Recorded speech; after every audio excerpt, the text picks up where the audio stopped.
सगळ्यांना आवडतील अशा नारळाच्या वड्या. एकदा बनवल्या की 1-1.5 महिने आरामात टिकतात. कारण या तितक्या कुरकुरीत म्हणजेच नेहमीप्रमाणे खुटखुटीत झालेल्याच आहेत. आता तुम्ही इथे बघा मस्त अशा वड्या पडत आहेत आणि नारळाची वडी काय कमाल दिसतीये. फ्लेवर थोडासा आपण वेगळा दिलाय, की ज्यामुळे नेहमीपेक्षा ही चवीला वेगळी लागेल आणि सगळे कसे आवडीने खातील. आता जर तुम्हाला मऊ वड्या आवडत असतील, तर त्या कशा बनवायच्या? खुटखुटीत करायच्या असतील, तर त्या कशा बनवायच्या? हे सगळंच आजच्या या व्हिडिओमध्ये मी तुम्हाला सांगणार आहे. चला तर मग फार वेळ न दवडता पटकन रेसिपीला सुरुवात करूयात.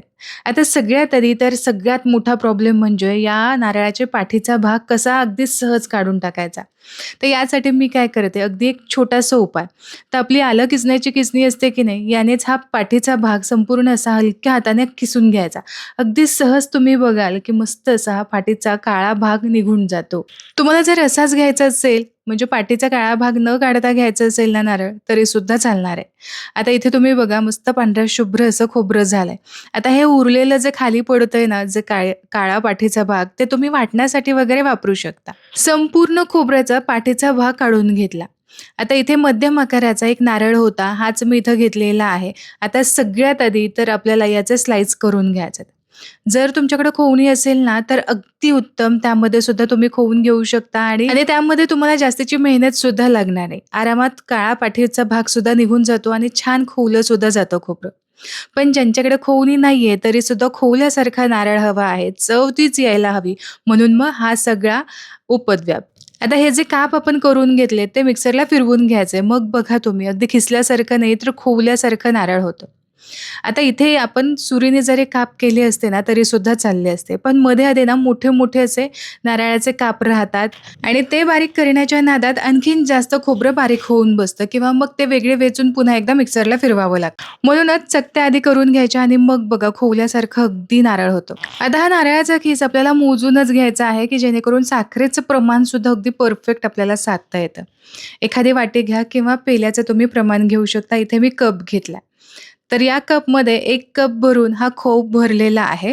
जाड तळ असणारं एखादं भांडं घ्यायचं. इथं मी पॅन घेतलाय, पण कढईसुद्धा चालेल. पॅन मी का घेतला, तर जेणेकरून पटापट आपल्याला परतून घेता येईल आणि फार वेळसुद्धा लागणार नाही. फक्त अर्धा चमचा मी तूप घातलेला आहे. यामध्ये घालूयात हा खव आणि इथे 1 कप आणि हा आणखीन 1 कप असे 2 कप भरून हा खव भरलेला आहे. अगदी हलक्या हाताने भरलाय, खूप काही गच्च दाबून भरलेला नाही. सुरुवातीला हे खोबरं असंच तुपासोबतच मध्यम आचेवरती एक 2-3 मिनिटांसाठी परतून घ्यायचं. म्हणजे काय होतं ना, यामधलं एक्स्ट्राचं जे मॉइश्चर आहे ते निघून जातं आणि पुढे मग आपल्याला खूप वेळ परतत बसायची गरज पडत नाही. तर आता साधारण तुम्ही इथे बघू शकता, सुरुवातीला जे खोबरं असं मिळून आलेलं होतं, आता ते थोडंसं सुट्ट-सुट्ट वाटतं. आता या स्टेजला साधारण 2-3 मिनिटाच्या अंतरावरती आपल्याला इथे साखर घालायची आहे. 2 कप भरून इथे खोबरं होतं, तर यासाठी 1/2 कप भरून मी इथे साखर घालणार आहे. गोडीचं प्रमाण तुम्ही तुमच्या आवडीप्रमाणे ठेवू शकता. जर तुम्हाला मऊ वडी हवी असेल, तर थोडंसं 1 कपभर तुम्ही साखर घेतली तरी सुद्धा चालणार आहे. पण आता इथे आपण खुटखुटीत बनवतोय, कुरकुरीत बनवतोय, जे जास्त दिवस टिकणार आहे. तर यासाठी पाव कप भरून मी एक्स्ट्रा इथे साखर घेतली. म्हणजे अशी 2 कप नारळाच्या खवसाठी 1/2 कप भरून आपण साखर घेतली. आता सुरुवातीला मध्यम आचेवरतीच साखर चांगली अशी या खोबऱ्यामध्ये मिक्स करून घेतली आणि आता तुम्ही बघाल, की हळू साखरेचं पाणी व्हायला लागतं आणि हे मिश्रण थोडंसं आधीपेक्षा कमी दिसायला लागतं. आणखीन साधारण 1-1.5 मिनिटांसाठी परतून घेतलं, की मग तुम्ही बघा साखरेचं संपूर्ण पाणी इथं झालेलं आहे आणि आता हे पाणी आपल्याला संपूर्णपणे आटवून घ्यायचंय. आता तुम्ही पॅन बघून घ्या. पॅनच्या कडेला काहीच चिकटत नाहीये, पण जसं-जसं आपण हे परतत राहू ना, तसं-तसं पॅनच्या साईडला चिकटायला सुरुवात होते आणि यावरून आपल्याला ओळखता येतं, की आपलं हे मिश्रण तयार झालं आहे की नाही. आता साखर एकदा संपूर्णपणे विरघळली गेली, की मग फ्लेम थोडीशी वाढवायची. आधी मध्यम होते की नाही, आता मध्यम ते हाय फ्लेमच्या मध्ये करायची आणि यानंतर वडीचं हे मिश्रण संपूर्णपणे आपल्याला घट्ट करून घ्यायचंय. आता या स्टेजला तुम्ही इथं मिश्रण बघू शकता. पॅनच्या कडेला फारसं चिकटलेलं नाहीये. पण या स्टेजला जर तुम्ही वड्या थापून घेतल्या ना, तर त्या मऊ अशा वड्या ज्या तुम्हाला आवडतात, त्या तुम्ही इथे करून घेऊ शकता. आणखीन थोडंसं परतलं साधारण 2 मिनिटांसाठी, की मग याचे तुम्ही लाडूसुद्धा वळून घेऊ शकता, जे वरून थोडंसं कुरकुरीत आणि आतमधून थोडेसे सॉफ्ट राहतील. या स्टेज तुम्ही बघून घ्या, म्हणजे मग तुम्हाला वडी, लाडू असं सगळंच करता येईल. आता फ्लेवर देतोय ना आपण, म्हणून मग इथे मी रोज फ्लेवर दिलेला आहे. मस्त असं 2 ते 3 चमचे रोज फ्लेवरचं सिरप घातलंय. तुम्हाला असा फ्लेवर द्यायचा नसेल किंवा दुसरा कोणता द्यायचा असेल तरीसुद्धा तुम्ही इथे देऊ शकता. बाजारात असे सिरप आरामात मिळतात. बॉटल्समध्ये असतात आणि एक बॉटल तुम्हाला बरेच दिवससुद्धा चालते. आता घातलेलं हे सिरप्स या मिश्रणामध्ये चांगलं मिक्स करून घेऊ. आता सिरपमध्ये सुद्धा थोड्याफार प्रमाणामध्ये साखर असतेच. यामुळे साखर पुन्हा एकदा मेल्ट व्हायला सुरुवात होते आणि हे मिश्रण थोडंसं आणखीन पातळ होतं. आता इथे तुम्हाला साईडला दिसत असेल, की मिश्रण बऱ्यापैकी पातळ झालेलं आहे आणि साखर पुन्हा एकदा हलकीशी मेल्ट सुद्धा झाली आहे. आता साधारण 2-3 मिनिटांसाठी चांगलं परतून घेऊ. खूप जास्त तुम्ही परतत राहाल ना, तर मग काय होतं, की याचा जो रंग आहे तो निघून जातो आणि मग साखर कॅरमलाइज व्हायला सुरुवात होते आणि मग वडीला रंग वेगळाच येतो. म्हणूनच हा आपला गुलाबी रंग कसा टिकून राहायला पाहिजे, यासाठी आपल्याला परतणं किती महत्त्वाचं आहे ते तुम्हाला सांगते. सुरुवातीचा पॅन आणि आत्ताचा पॅन यामध्ये किती फरक दिसतोय? साइडला तुम्हाला दिसतंय, की साखर संपूर्णपणे जमा व्हायला सुरुवात झालेली आहे आणि पॅनला चिकटलेली ही साखर हलकीशी गोल्डन रंगाची म्हणजेच कॅरमलाइज व्हायला सुरुवात झालेली आहे. हेच ते साईन आहे जिथं आपलं हे मिश्रण चांगलं असं परतून झालेलं आहे. कढईमध्ये करणार असाल तर त्यावेळेस सुद्धा हे तुम्हाला नक्कीच जाणून येईल. आता इथे एका ताटाला मी तूप लावून घेतलेलं आहे.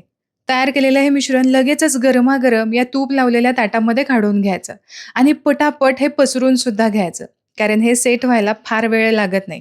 यामुळे वड्या आपल्याला व्यवस्थित हव्या असतील, एकसारख्या हव्या असतील ना, तर मात्र तूप लावून ताट आधीच रेडी ठेवायचं. स्पॅच्युलाने किंवा एखाद्या वाटीला तूप लावून तुम्ही छान असं हे दाबून एकसारखं मिश्रण पसरवून घेऊ शकता.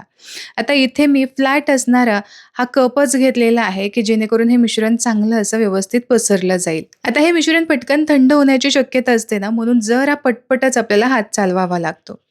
आता एकदा का सगळं व्यवस्थित पसरून झालं, की मग तुमच्या आवडीप्रमाणे यावरती तुम्ही सुकामेवा घालू शकता. नाही घातला तरीसुद्धा चालणार आहे. फ्लेवर आणि चव छानच येणार आहे. मी थोडे पिस्त्याचे काप घातलेत आणि हे कापसुद्धा छान असे दाबून घेतलेले आहेत. आता हे मिश्रण गरम असतानाच आपल्याला सुरीच्या साहाय्याने याच्या वड्या आधीच पाडून घ्यायच्यात. एकदा का हे मिश्रण चांगलं थंड झालं, की मग काही वड्या पाडणं शक्य होणार नाही आणि म्हणूनच आपल्याला हे गरम असतानाच करायचं आहे. तर इथे तुम्ही तुमच्या आवडीप्रमाणे किती मोठी साईज हवी आहे, छोटी हवी आहे यानुसार काप करून घेऊ शकता. वड्यांचा आकार देऊन झाला, की साधारण अर्ध्या तासासाठी हे भांडं असंच ओपनच आपल्याला ठेवायचं आहे, की जेणेकरून मिश्रण चांगलं थंड होईल. यावरती झाकण ठेवलं तर वाफ धरू शकते आणि वाफेचं पाणी यावरती पडून ही वडी खूप दिवस टिकणार नाही. म्हणूनच ही अशीच हवेवरती ठेवून द्यायची किंवा फॅनखाली तुम्ही ठेवू शकता.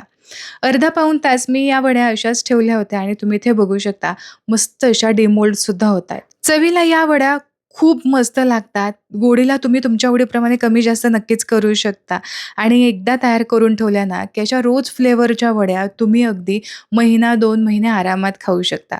आणि हे रोज सिरप जर उपवासाला तुम्हाला चालणार असेल, तर तुम्ही उपवासासाठी सुद्धा एकदम बनवून ठेवू शकता. 1-1.5 महिने आरामात टिकतात. आता एक वडी तुम्हाला तोडून सुद्धा दाखवते, की जेणेकरून तुमच्या लक्षात येईल, की ही वडी किती खुटखुटीत झालेली आहे, कुरकुरीत झालेली आहे, की जेणेकरून तुम्ही सुद्धा याच पद्धतीने बनवाल. सिरप न घालता, कोणताही फ्लेवर न देता जरी तुम्हाला बनवायची असेल ना, तरीसुद्धा याच पद्धतीने तुम्ही बनवा. सगळे नियम सेमच आहेत, फक्त मी इथे फ्लेवर ॲड केलेला आहे. तर आशा करते नारळाच्या वड्यांची ही रेसिपी तुम्हाला आवडली असेल. रेसिपी आवडली तर व्हिडिओला लाईक जरूर करा. तुमच्या मित्र आणि परिवारामध्ये नक्की शेअर करा. पुन्हा भेटूया अशाच एका गोड रेसिपीसोबत. तोपर्यंत स्वस्थ रहा आणि मस्त मस्त खात रहा.